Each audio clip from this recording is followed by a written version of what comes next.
ये जितने भी टॉपिक मैं आपको बता रहा हूँ ना, ये सारे के सारे टॉपिक आपके सिलेबस से कट हो चुके हैं। इस चैप्टर की ये 2 थ्योरम ये मान के चलो आपके इस साल के पेपर में पक्का आएगी ही आएगी। तुम्हारे बहुत सारे स्कूल के टीचर है ना, ये वाला टॉपिक आपका करवाएंगे, लेकिन ये जो टॉपिक है ना, ये आपका आउट ऑफ सिलेबस है। ये वाला क्वेश्चन आपका ये मान के चलो 100% गारंटी है, ये क्वेश्चन आपका पेपर में पक्का आएगा ही आएगा। So hello everyone, this is your Gaurav भैया। गाइस, पिछली वीडियो में ना बहुत सारे बच्चे कमेंट कर रहे थे कि भैया हमें ना जो नया मैथ का सिलेबस है ना, प्लीज आप हमें नया वाला सिलेबस बता दो। तो देखो यार, इस साल है ना आपके मैथ के सिलेबस के अंदर बहुत सारे चेंजेस हुए हैं, तो सारी चीजें मैं आपको इस वीडियो में बताने वाला हूं और मैं आपको गारंटी दे रहा हूं, इससे बढ़िया वीडियो ना आपको पूरे यूट्यूब पे मिल ही नहीं सकती। क्यों? क्योंकि आज की वीडियो में मैं आपको सिर्फ सिलेबस नहीं बताऊंगा, मैं आपको सिलेबस तो बताऊंगा ही बताऊंगा, साथ में मैं आपको यह भी बताऊंगा कि कौन सा चैप्टर आपका पेपर के अंदर कितने नंबर का आने वाला है, और साथ में मैं आपको यह भी बताऊंगा कि कौन से चैप्टर में आपको कौन कौन से टॉपिक करने हैं और कौन कौन से टॉपिक आपको नहीं करने हैं। साथ में मैं आपको जितने भी मोस्ट इंपोर्टेंट टॉपिक है ना, वो भी मैं आपको बताऊंगा, और जितने भी आपके 100% गारंटीड क्वेश्चन है, यानी कि ऐसे क्वेश्चन जो आपके पेपर में मतलब ये मान के चलो पक्का पूछे जाएंगे, सारी चीजें मैं आपको इस वीडियो में बताने वाला हूं। इससे बढ़िया वीडियो मतलब मैथ के सिलेबस पे आना आपको मिलेगी ही नहीं। इस वीडियो के बाद आपको इस टॉपिक के ऊपर कोई और वीडियो देखने की जरूरत नहीं है। तो चलो बिना टाइम वेस्ट किए वीडियो को स्टार्ट करते हैं। तो सबसे पहले मैं आपको यह बता देता हूं कि मैथ के अंदर है ना आपके कौन कौन से चैप्टर आपके सिलेबस के अंदर है। तो आपका real number, polynomial, pair of linear equation in 2 variable, quadratic equation, arithmetic progression, triangle, coordinate geometry, trigonometry, applications of trigonometry, बहुत सारी बुक के अंदर है ना आपको ये वाला जो चैप्टर है, ये आपको हाइट एंड डिस्टेंस इस नाम से आपको मिलेगा। लेकिन आपको कंफ्यूज नहीं होना, इस चैप्टर के ना 2 नाम है, चाहे इसको एप्लीकेशंस ऑफ ट्रिग्नोमेट्री नाम बोल दो, चाहे इसको हाइट एंड डिस्टेंस बोल दो, क्योंकि बहुत सारे बच्चे ना रेफरेंस बुक ले लेते हैं। जैसे अगर मान लो आप आर.डी. शर्मा पढ़ रहे हो, तो आर.डी. शर्मा वाली बुक के अंदर है ना आपको ये चैप्टर नहीं मिलेगा, बल्कि ये चैप्टर आपको दूसरे नाम से मिलेगा। तो आपको कंफ्यूज नहीं होना कि भैया ने तो बताया था कि एप्लीकेशंस ऑफ ट्रिग्नोमेट्री वाला चैप्टर सिलेबस में है, चाहे इसको हाइट एंड डिस्टेंस बोलो, चाहे एप्लीकेशंस ऑफ ट्रिग्नोमेट्री बोलो, नाम अलग अलग है, चैप्टर सेम है। क्लियर? तो ये चैप्टर आपका सिलेबस के अंदर है। इसके बाद आपका सर्कल वाला चैप्टर आपका सिलेबस के अंदर है। एरिया रिलेटेड टू सर्कल हो गया, सरफेस एरिया एंड वॉल्यूम हो गया, स्टैटिस्टिक्स एंड प्रोबेबिलिटी, यानी कि ये जो आपके टोटल 14 चैप्टर है ना, ये 14 चैप्टर आपके सिलेबस के अंदर है। जो आपका कंस्ट्रक्शन वाला चैप्टर हो गया, मतलब जितने भी चैप्टर इसके अलावा है ना, वो चैप्टर आपके सिलेबस में नहीं है। तो आपको सिर्फ और सिर्फ ये 14 चैप्टर करने हैं। Clear everyone? अब मैं आपको ना चैप्टर वाइज बताता हूं कि कौन कौन से चैप्टर में आपके कौन कौन से टॉपिक सिलेबस में है और कौन कौन से टॉपिक आपको नहीं करने हैं। तो सबसे पहला चैप्टर आता है आपका रियल नंबर वाला चैप्टर, और ये जो चैप्टर है ना, ये आपके फाइनल पेपर के अंदर 6 नंबर का आएगा, यानी कि इस चैप्टर में से आपका टोटल 6 नंबर के क्वेश्चन पेपर में पूछे जाएंगे। तो ये चैप्टर आपका बहुत ज्यादा इंपॉर्टेंट है। तो इस चैप्टर में आपको कौन कौन से टॉपिक करने हैं, तो सबसे पहला टॉपिक है आपका फंडामेंटल थ्योरम ऑफ अरिथमेटिक, ये टॉपिक आपका सिलेबस के अंदर है। फाइंड एलसीएम एंड एचसीएफ, ये टॉपिक आपका बहुत ज्यादा इंपॉर्टेंट है, जिसमें आपको ना एलसीएम निकालना आना चाहिए, साथ में आपको एचसीएफ कैसे निकालना है ये भी आपको आना चाहिए। ये टॉपिक भी आपका सिलेबस के अंदर है। Relation between LCM and HCF, ये जो टॉपिक है ना, ये आपका बहुत ज्यादा इंपॉर्टेंट है। इस टॉपिक में से आपका पेपर के अंदर एक क्वेश्चन पूछा जाता है, जिसके अंदर है ना आपका एक फॉर्मूला है, first number into second number will be equal to LCM into HCF of those numbers. ये जो आपके आइडेंटिटी बोलो या फिर फॉर्मूला बोलो, ये जो फॉर्मूला है ना, ये आपका बहुत ज्यादा इंपॉर्टेंट है। इस फॉर्मूले के ऊपर आपका पेपर के अंदर एक क्वेश्चन 2 नंबर का पक्का आता ही आता है, तो इस फॉर्मूले को अच्छे से कर लेना। इसके बाद आपका एक ऐसा क्वेश्चन बताता हूं जो कि ये मान के चलो मतलब गारंटी है, मतलब 100% गारंटी है। ये क्वेश्चन आपका मतलब ऐसा हो ही नहीं सकता। अगर आप पिछले 10 साल के पेपर उठा के देखोगे ना मैथ के, तो ऐसा एक भी पेपर नहीं मिलेगा जिसके अंदर ये वाला क्वेश्चन आपको ना मिले। और वो क्वेश्चन है आपका प्रूव दैट √2 और √3 और √5 इनमें से आपका कुछ भी आ सकता है। मोस्टली आपका पेपर के अंदर √3 आता है, लेकिन √3 की जगह √2 भी आ सकता है, √5 भी आ सकता है। तो इसके अंदर आपको क्या करना होता है, आपको ऐसे नंबर को ना इरेशनल प्रूव करना होता है। और इस टाइप के जो क्वेश्चन है ये कैसे किए जाते हैं, ये आपके कॉन्ट्राडिक्शन वाले मेथड से किए जाते हैं। तो ये क्वेश्चन ये मान के चलो 100% गारंटी है। ये क्वेश्चन आपका पेपर में मतलब पूरा चैप्टर एक तरफ और ये क्वेश्चन आपका एक तरफ, ऐसा हो ही नहीं सकता कि इस चैप्टर में से ये वाला क्वेश्चन आपका ना आए। ये क्वेश्चन हर बच्चे को अच्छे से करना है। Clear everyone? इसके बाद जो आपका अगला टॉपिक है यूक्लिड डिवीजन लेमा, ये टॉपिक आपका सिलेबस में नहीं है, तो ये टॉपिक आपको नहीं करना। Clear everyone? पहला चैप्टर समझ में आया, और ये चैप्टर आपका पेपर में 6 नंबर का आने वाला है। इसके बाद आपका अगला चैप्टर आता है पॉलिनोमियल वाला चैप्टर। बहुत सारे बच्चे इस चैप्टर को लेके बहुत ज्यादा कंफ्यूज रहते हैं। ये चैप्टर आपका पेपर में 4 नंबर का आता है, जिसमें आपका पहला टॉपिक है zeros of a polynomial quadratic, जिसके अंदर आपको ना क्वाड्रेटिक पॉलिनोमियल के क्या निकालने होते हैं, जीरोस निकालने होते हैं। ये क्वेश्चन आपका 100% गारंटी है ये क्वेश्चन आपका पेपर में पूछा जाता ही जाता है। क्वाड्रेटिक पॉलिनोमियल क्या होता है भैया, जैसे x square plus 2x plus 3, ये आपकी क्या क्वाड्रेटिक पॉलिनोमियल है। तो इस टाइप के क्वाड्रेटिक पॉलिनोमियल के जीरोस कैसे निकाले जाते हैं ये आपको आने चाहिए, ठीक है। ये क्वेश्चन आपका बहुत ज्यादा इंपॉर्टेंट है। इसके बाद आपका अगला टॉपिक आता है find zeros of a polynomial on graph. ये टॉपिक भी आपका सिलेबस के अंदर है। Relationship between zeros and coefficient of quadratic polynomial, ये जो टॉपिक है ना ये आपका बहुत ज्यादा इंपॉर्टेंट है, तो ये टॉपिक आपको अच्छे से करना है। इसके बाद आपका जो अगला टॉपिक है क्यूबिक पॉलिनोमियल वाला जो टॉपिक है, ये आपका 2026 के सिलेबस में नहीं है। तो ये जो टॉपिक है ना क्यूबिक पॉलिनोमियल वाला जो टॉपिक है, ये आपको नहीं करना, ये आपके सिलेबस से कट हो चुका है। क्लियर। और ये चैप्टर आपका पेपर के अंदर 4 नंबर का पूछा जाएगा। इसके बाद आपका अगला चैप्टर आता है pair of linear equation in 2 variable, और ये चैप्टर आपका पेपर के अंदर 6 नंबर का आएगा। इसमें सबसे पहला टॉपिक है solution pair of linear equation in 2 variable, यानी कि जो आपकी लीनियर इक्वेशन होती हैं उनके सॉल्यूशन आप कैसे निकालते हो। तो 3 मेथड आपके सिलेबस के अंदर है, एक मेथड आपका सिलेबस के बाहर है। पहला मेथड कौन सा है, ग्राफिकल मेथड, दूसरा है आपका सब्स्टिट्यूशन मेथड, तीसरा है आपका एलिमिनेशन मेथड, और जो आपका क्रॉस मल्टीप्लिकेशन वाला जो मेथड है ना ये आपका सिलेबस से बाहर है, ठीक है। इसके बाद आपका अगला टॉपिक आता है सॉल्यूशन आपको फाइंड करने की भाई वो सॉल्यूशन वो आपका कंसिस्टेंट है या फिर आपका इनकंसिस्टेंट है। ये जो टॉपिक है ना ये मान के चलो आपका पेपर के अंदर गारंटी है, इस टॉपिक में से आपका पेपर के अंदर 3 नंबर का क्वेश्चन पक्का आता ही आता है। तो ये टॉपिक आपको बहुत अच्छे से करना है, ठीक है, जिसके अंदर आपको बताना होता है कि जो आपकी 2 लाइनें है ना वो आपकी पैरेलल है, इंटरसेक्टिंग है या फिर कोइंसिडेंट है। इस टॉपिक के अंदर आपकी जितनी भी कंडीशन होती है ना, कौन कौन सी condition, a1/a2 will be equal to b1/b2 will be not equal to c1/c2, इस टाइप की कंडीशन आपको अच्छे से याद होनी चाहिए कि इस टाइप की जो कंडीशन बनती है ये कौन से टाइप की लाइन के लिए बनती है, पैरेलल के लिए बनती है, इंटरसेक्टिंग के लिए बनती है या फिर कोइंसिडेंट के लिए बनती है। ये सारी की सारी कंडीशन आपको अच्छे से पता होनी चाहिए, क्योंकि इस टॉपिक में से आपका एक क्वेश्चन पेपर में 3 नंबर का पक्का आता ही आता है। इसके बाद आपके इस चैप्टर में से एक वर्ड प्रॉब्लम वाला क्वेश्चन ये मान के चलो पक्का आता ही आता है। और ये जो वर्ड प्रॉब्लम वाला जो क्वेश्चन होगा ना, इसके अंदर बहुत सारे बच्चे कंफ्यूज होते हैं, बहुत सारे बच्चे डरते हैं कि भैया ये जो अपस्ट्रीम और डाउनस्ट्रीम वाले जो क्वेश्चन होते हैं क्या ये हमारे सिलेबस के अंदर है। तो आपके जो अपस्ट्रीम और डाउनस्ट्रीम वाले जो क्वेश्चन होते हैं ना, जो वर्ड प्रॉब्लम वाले जो क्वेश्चन होते हैं ये आपको नहीं करने, ठीक है। अपस्ट्रीम और डाउनस्ट्रीम के अलावा जितने भी आपकी वर्ड प्रॉब्लम है ना वो आपके सिलेबस के अंदर है। अपस्ट्रीम और डाउनस्ट्रीम वाली जो वर्ड प्रॉब्लम होती है ये आपके सिलेबस से कट है। क्लियर एवरीवन, ये चीज समझ में आई। और ये जो चैप्टर है ना ये आपका पेपर के अंदर 6 नंबर का पूछा जाता है। चलो अगले चैप्टर पे चलते हैं। अगला चैप्टर है आपका क्वाड्रेटिक इक्वेशन वाला चैप्टर, और ये चैप्टर आपका पेपर के अंदर 5 नंबर का पूछा जाएगा, जिसमें सबसे पहला टॉपिक है आपका standard form of a quadratic equation. वो आपको पता होनी चाहिए कि भाई एक क्वाड्रेटिक इक्वेशन की जो स्टैंडर्ड फॉर्म होती है ना वो आखिर क्या होती है, ये आपको पता होना चाहिए। इसके बाद आपका दूसरा टॉपिक है सॉल्यूशंस ऑफ क्वाड्रेटिक इक्वेशन, और जिसके अंदर आपके रियल रूट होते हैं ना सिर्फ आपको उन्हीं के सॉल्यूशन निकालने हैं। क्लियर एवरीवन, ये टॉपिक आपका सिलेबस के अंदर है, जिसके अंदर आपके 2 मेथड सिलेबस के अंदर है, फैक्टराइजेशन आपका सिलेबस के अंदर है, और जो आपका क्वाड्रेटिक फॉर्मूला होता है ना ये आपका बहुत ज्यादा इंपॉर्टेंट है, क्योंकि आपके पेपर के अंदर क्वाड्रेटिक फॉर्मूला वाला क्वेश्चन पक्का आएगा ही आएगा। अब भैया क्वाड्रेटिक फॉर्मूला क्या होता है वो मैं अभी बता देता हूं। तो आपका क्वाड्रेटिक फॉर्मूला होता है -b plus minus √b² - 4ac divided by 2a। ये आपका क्वाड्रेटिक फॉर्मूला होता है। इस फॉर्मूले को यूज करके हम क्या करते हैं, जो क्वाड्रेटिक इक्वेशन होती है ना उसके रूट्स निकालते हैं, ठीक है। तो ये क्वाड्रेटिक फॉर्मूला आपको बिल्कुल ऐसे फिंगर टिप्स पे याद होना चाहिए। इसके बाद जो आपका अगला मेथड है कंप्लीटिंग द स्क्वायर मेथड, ये आपका सिलेबस से कट है, तो ये आपको करने की जरूरत नहीं है। इसके बाद आपका तीसरा टॉपिक आता है relationship between discriminant and nature of roots. ये टॉपिक आपका बहुत ज्यादा इंपॉर्टेंट है। इस टॉपिक में से आपका पेपर के अंदर 2 नंबर का क्वेश्चन ये मान के चलो पक्का आता ही आता है। तो ये क्वेश्चन आपको बहुत अच्छे से करने हैं, ठीक है।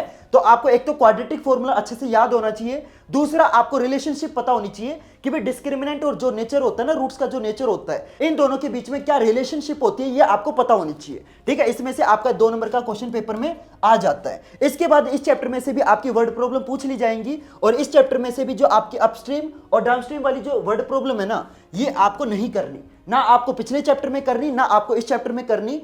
अपस्ट्रीम और डाउनस्ट्रीम वाला जो टॉपिक है ये आपका दोनों चैप्टर में से कट है।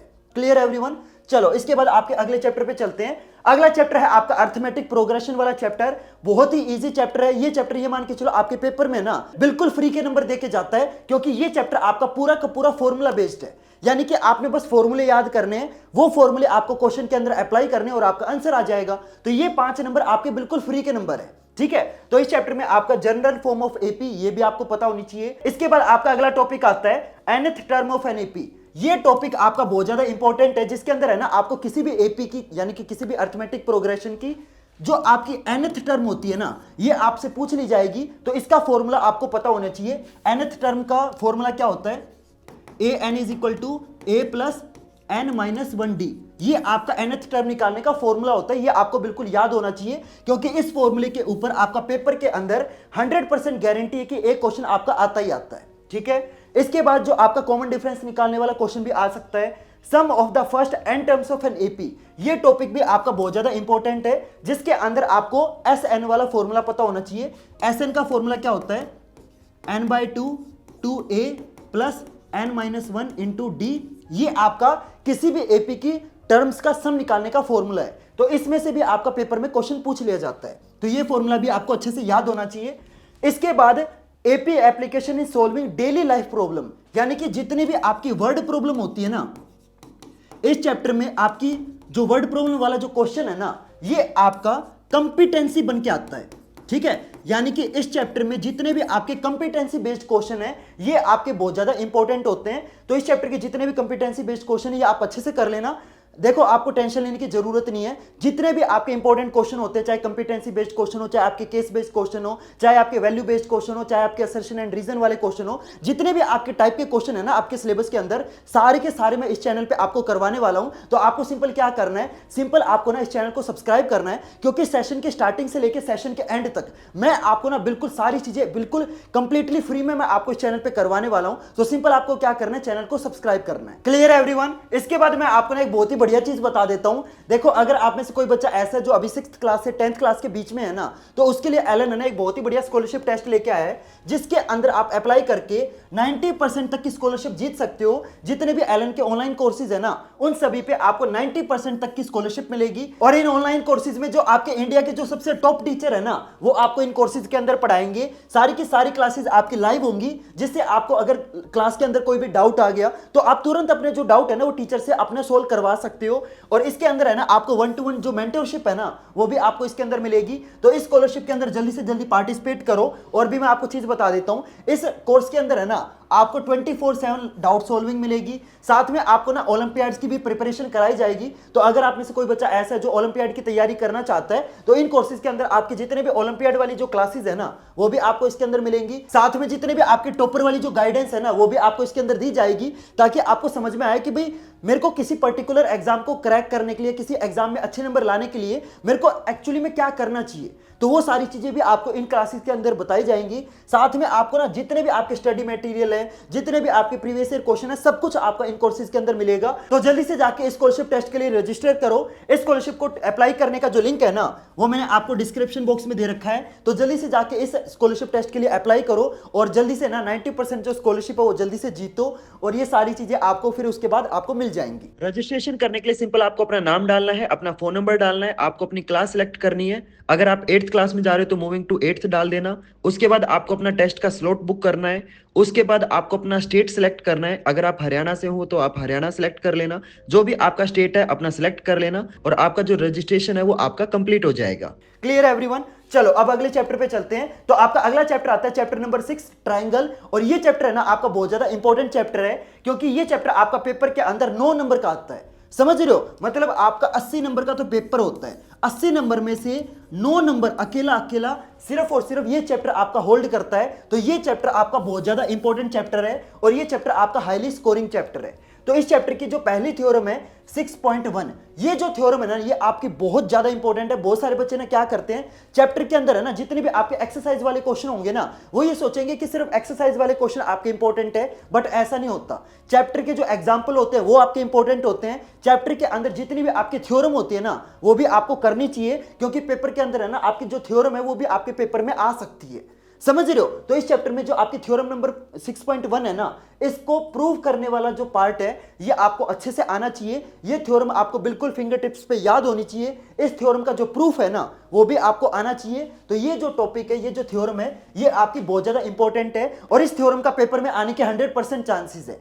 समझ रहे हो? तो ये थ्योरम आपकी बहुत ज्यादा इंपॉर्टेंट है। इसके बाद आपका अगली थ्योरम है कन्वर्स ऑफ बीपीटी। ये थ्योरम भी आपकी बहुत ज्यादा इंपॉर्टेंट है। इसके बाद आपका तीसरा टॉपिक आता है सिमिलर ट्रायंगल वाला टॉपिक। ये भी आपका बहुत ज्यादा इंपॉर्टेंट है, जिसके अंदर triple S, triple A, double A, S A S और ए एस ए, ये जो आपका सिमिलैरिटी रूल है ना, ये आपको बिल्कुल अच्छे से याद होने चाहिए। Clear everyone? ये चैप्टर आपका बहुत ज्यादा इंपॉर्टेंट है, जिसके अंदर थ्योरम नंबर 6.1 इंपॉर्टेंट है, बीपीटी की कन्वर्स वाली जो थ्योरम है ये आपकी इंपॉर्टेंट है, और ये जो आपके सिमिलर ट्रायंगल वाली ये जो रूल होते हैं ना, ये भी आपको अच्छे से करने हैं, क्योंकि ये चैप्टर आपका पेपर के अंदर 9 नंबर का आता है। समझ रहे हो? ये चैप्टर आपका हाईली स्कोरिंग चैप्टर है। अगर आपने ये चैप्टर अच्छे से समझ लिया, ये मान के चलो ये 9 नंबर आपके बिल्कुल पक्के हो जाएंगे।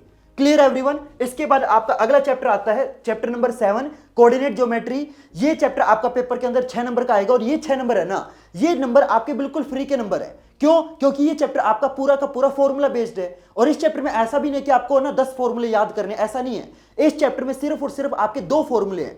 अगर आपने वो 2 फॉर्मूले अच्छे से याद कर लिए, अच्छे से समझ लिए ना, ये मान के चलो ये 6 नंबर आपके बिल्कुल फ्री के नंबर है। Clear everyone? इस चैप्टर में आपका पहला टॉपिक है, तो ये जो टॉपिक है ना, ये आपका बहुत ज्यादा इजी टॉपिक है, और इस टॉपिक में से ना पेपर में क्वेश्चन नहीं पूछे जाएंगे। मतलब ये टॉपिक आपका सिलेबस के अंदर तो है, लेकिन ये टॉपिक है ना आपका इंपॉर्टेंट नहीं है, तो आप इस टॉपिक को ना इग्नोर कर सकते हो। ठीक है? इस चैप्टर में आपका अगला टॉपिक आता है ग्राफ ऑफ लीनियर इक्वेशन। ये भी आपका इतना इंपॉर्टेंट टॉपिक नहीं है, लेकिन जो आपके इंपॉर्टेंट टॉपिक है ना, देखो ये भी आपका इतना इंपॉर्टेंट टॉपिक नहीं है। देखो ये तीनों टॉपिक सिलेबस में तो है, ठीक है, करने जरूर है, लेकिन ये आपके इंपॉर्टेंट नहीं है। इन टॉपिक में से क्वेश्चन नहीं आएंगे। ठीक है? किन किन टॉपिक से क्वेश्चन आएंगे वो मैं आपको बता देता हूं। तो आपका सबसे पहला टॉपिक, जो सबसे इंपॉर्टेंट टॉपिक है ना, वो मैं बता देता हूं, जिसमें से क्वेश्चन आपके पेपर में आएंगे।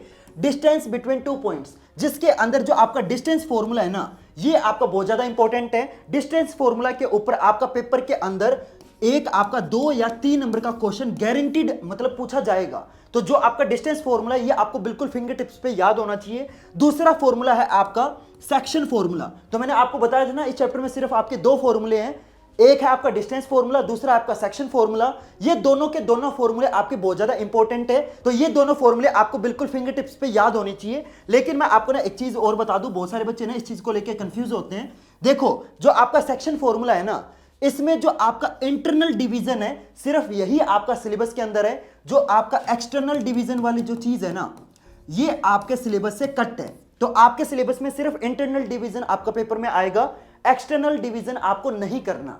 Clear everyone? और ये जो आपका डिस्टेंस फॉर्मूला है, सेक्शन फॉर्मूला है, ये दोनों के दोनों आपको बिल्कुल अच्छे से आनी चाहिए, क्योंकि आपके पेपर में जो 6 नंबर के क्वेश्चन पूछे जाएंगे ना, ये 6 के 6 नंबर आपके सिर्फ और सिर्फ इन 2 फॉर्मूले पे बेस्ड होंगे। Clear everyone? इसके बाद आपका अगला चैप्टर आता है ट्रिग्नोमेट्री।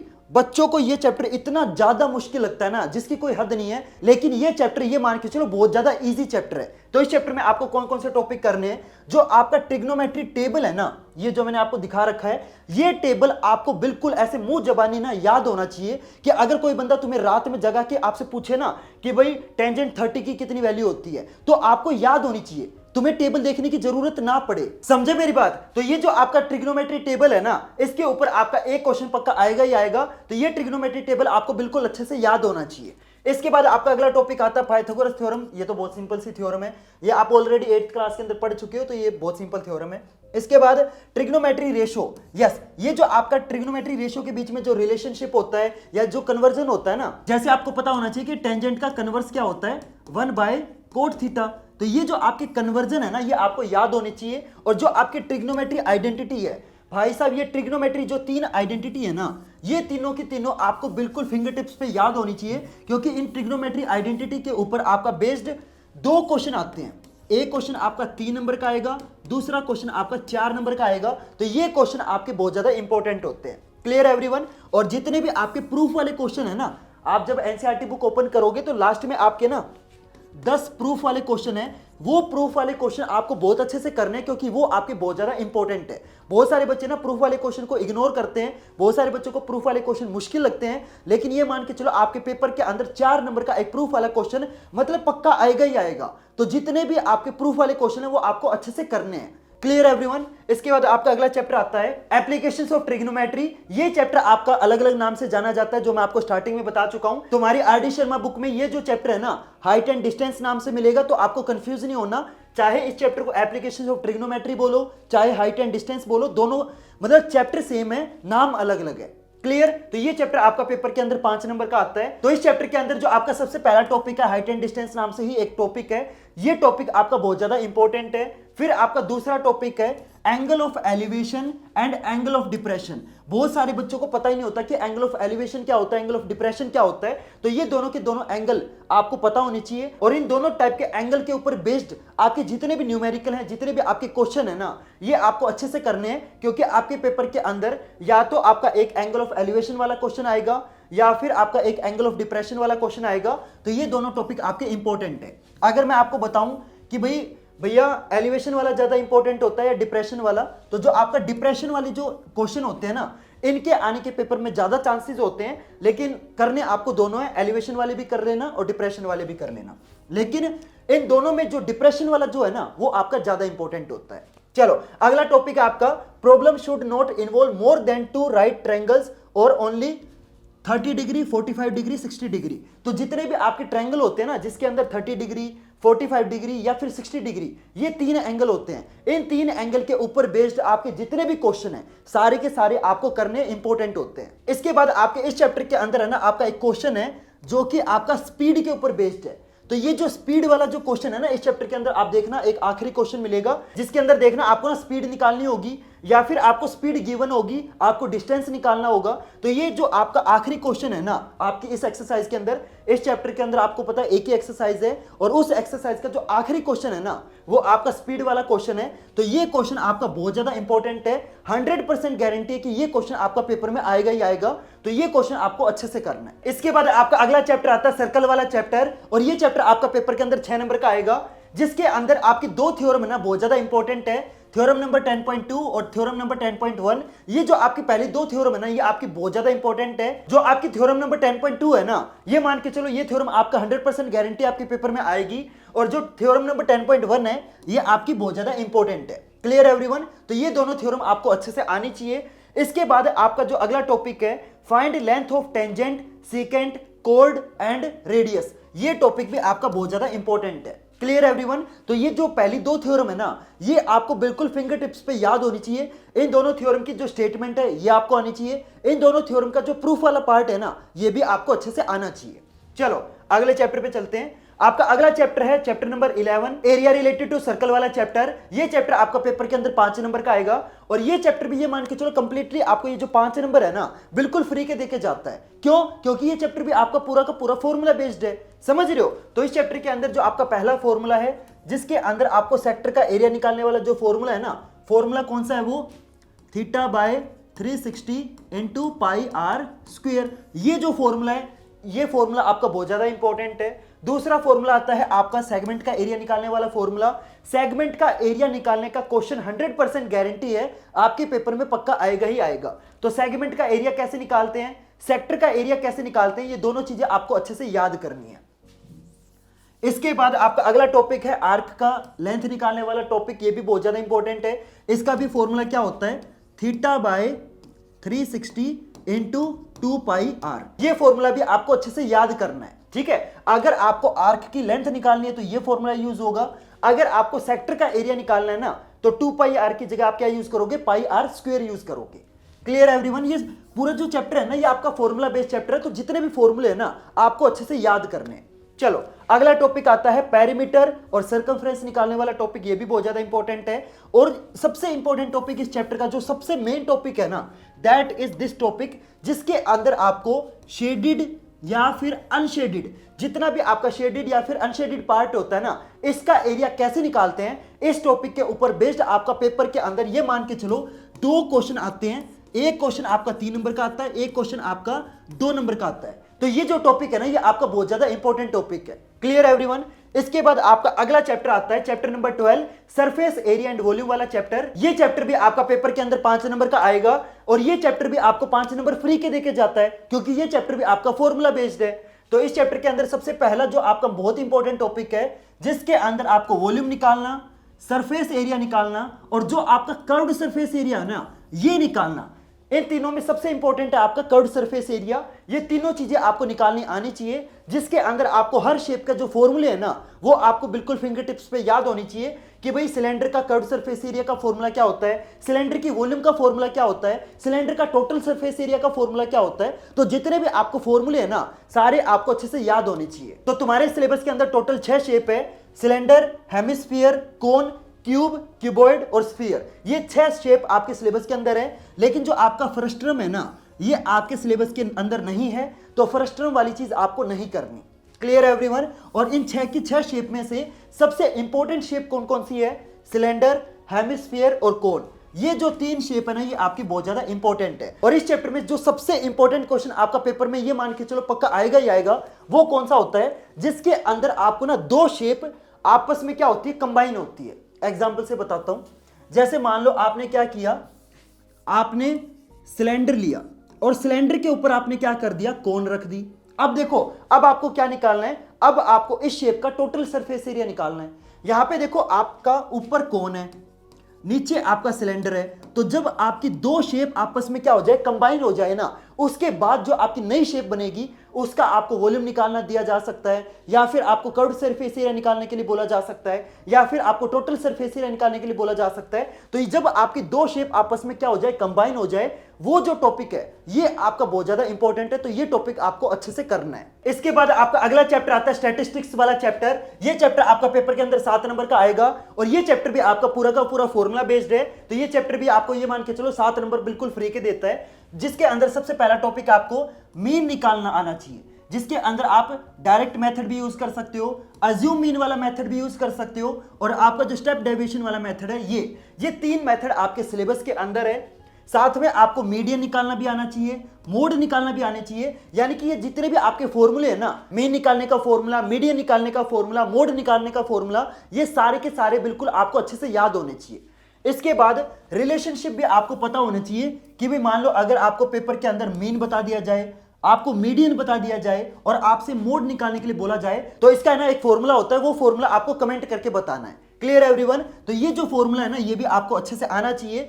साथ में आपको ना मीडियन क्लास कैसे निकालते हैं, ये क्वेश्चन आपका पेपर के अंदर, ये मान के चलो 100% गारंटी है ये क्वेश्चन आपका पेपर में आ सकता है। या फिर आपको मॉडल क्लास निकालने के लिए बोला जा सकता है, या तो आपके पेपर के अंदर मीडियन क्लास आएगा या फिर आपके पेपर के अंदर मॉडल क्लास आएगा। तो ये 2 टॉपिक आपको अच्छे से आने चाहिए। इसके बाद आपका ये वाला जो टॉपिक है ना, ये आपके सिलेबस के अंदर नहीं है। Clear everyone. इसके बाद आपका आखिरी चैप्टर आता है प्रोबेबिलिटी वाला चैप्टर। ये चैप्टर आपका सबसे इजी चैप्टर है आपके पूरे सिलेबस का। यानी कि ये जो 4 नंबर है ना, ये आपके बिल्कुल फ्री के नंबर है। इसमें सबसे पहला टॉपिक है आपका find probability of an event, जिसमें आपको श्योर इवेंट की प्रोबेबिलिटी कितनी होती है, 1 होती है। इम्पॉसिबल इवेंट की प्रोबेबिलिटी कितनी होती है, 0 होती है। तो ये आपको अच्छे से आनी चाहिए। साथ में इस चैप्टर में से कौन कौन से क्वेश्चन आएंगे वो मैं आपको बता देता हूं। इस चैप्टर में से मोस्टली ना आपके 4 टाइप के क्वेश्चन पेपर में आते हैं। सबसे पहला होता है कि भाई आपको ना एक बैग दे दिया जाएगा और इस बैग के अंदर है ना बताएंगे कि भाई मैंने ना 4 ब्लू बॉल डाल दी, 4 ब्लू बॉल डाल दी, 4 मैंने व्हाइट बॉल डाल दी, 3 मैंने रेड बॉल डाल दी और 2 मैंने ग्रीन बॉल डाल दी। ठीक है। अब आपको ये बताना है कि भाई अगर मैं आंख बंद करके इस बैग में से कोई भी बॉल निकालूं, तो आपको ये बताना है कि व्हाइट बॉल निकलने की क्या प्रोबेबिलिटी होगी। तो इस टाइप के क्वेश्चन आपके पेपर में आने के बहुत ज्यादा चांसेस होते हैं। तो इस टाइप के आपको क्वेश्चन करने हैं। दूसरे टाइप का क्वेश्चन आएगा आपका कार्ड वाले क्वेश्चन, जिसमें आपके किंग, क्वीन, जैक, एस वाले जो कार्ड होते हैं ना, ये और जो आपके 12 फेस कार्ड होते हैं, तो जो आपके कार्ड वाले क्वेश्चन है ना, ये पेपर में आने की 100% गारंटी है। इस चैप्टर में से आपका एक कार्ड वाला क्वेश्चन पेपर में पक्का आता ही आता है। तो कार्ड वाले क्वेश्चन आपको अच्छे से करने हैं। इसके बाद जो आपके डाइस वाले क्वेश्चन है, ये भी आपके इंपॉर्टेंट होते हैं। कॉइन वाले क्वेश्चन भी आपके इंपॉर्टेंट होते हैं। एक चीज मैं आपको और बता दूं, बहुत सारे बच्चे ना इस चीज को लेके कंफ्यूज होते हैं। देखो, जो डाइस वाले क्वेश्चन आएंगे ना, वो या तो ऐसे आ सकते हैं कि भाई एक डाइस एक बार फेंकी गई, ठीक है, या फिर 2 डाइस आपस में एक साथ उछाली गई। 3 डाइस वाला क्वेश्चन आपका पेपर में नहीं आता, तो वो आपको करने की जरूरत नहीं है। अगर आप आर डी शर्मा टाइप की बुक देखोगे ना, उसके अंदर है ना आपको 3 डाइस वाले क्वेश्चन भी मिल जाएंगे, लेकिन आपको 3 डाइस वाले क्वेश्चन करने की जरूरत नहीं है, वो आपके सिलेबस में नहीं है। ठीक है। मोस्टली आपके ना 2 डाइस उछालने वाले क्वेश्चन पेपर में आते हैं, तो आपको 2 डाइस वाले क्वेश्चन करने हैं। और कॉइन की बात करें तो कॉइन आपका मोस्टली जो क्वेश्चन आपके पेपर में आते हैं, वो 3 कॉइन आपस में उछालने वाले क्वेश्चन आते हैं। तो 3 कॉइन वाले क्वेश्चन अच्छे से करने हैं। Clear everyone. और जो आपके कार्ड वाले क्वेश्चन है ना, ये क्वेश्चन आपका पेपर में पक्का आएगा ही आएगा। तो कार्ड वाले क्वेश्चन आपको अच्छे से करने हैं। Clear everyone. और यहाँ पे आपका पूरा जो सिलेबस है वो आपका खत्म होता है। अगली वीडियो में मैं आपको ना साइंस का सिलेबस बताऊंगा, तो आपको सिंपल क्या करना है, चैनल को सब्सक्राइब करना है, ताकि जब मैं आपको अगली वीडियो में साइंस का सिलेबस बताऊं ना तो आपको पता चल जाए। और यार इस वीडियो को देखो बनाने में लिटरली मेरी बहुत ज्यादा मेहनत लगी है। इस कमरे में ना तो एसी है ना पंखा है, और इतनी सारी लाइटें जल रही है, मेरे मुंह पे आपको दिख भी रहा होगा पसीना आया हुआ है, मैं गर्मी में ये वीडियो बना रहा हूं। तो यार इतना तो बनता है, प्लीज वीडियो को लाइक कर देना, चैनल को सब्सक्राइब जरूर करना, और हाँ इस वीडियो को अपने फ्रेंड्स और क्लासमेट के साथ जरूर शेयर करना, ताकि यार ज्यादा से ज्यादा बच्चों को पता चले कि भाई इस साल है ना आपके सिलेबस में क्या क्या चीजें आने वाली हैं और कौन कौन सी चीजें आपके सिलेबस से कट हो चुकी है। तो प्लीज इस वीडियो को ज्यादा से ज्यादा शेयर करना। तो चलो गाइज मिलते हैं फिर अगली वीडियो में नए टॉपिक के साथ, तब तक के लिए goodbye and have a nice day.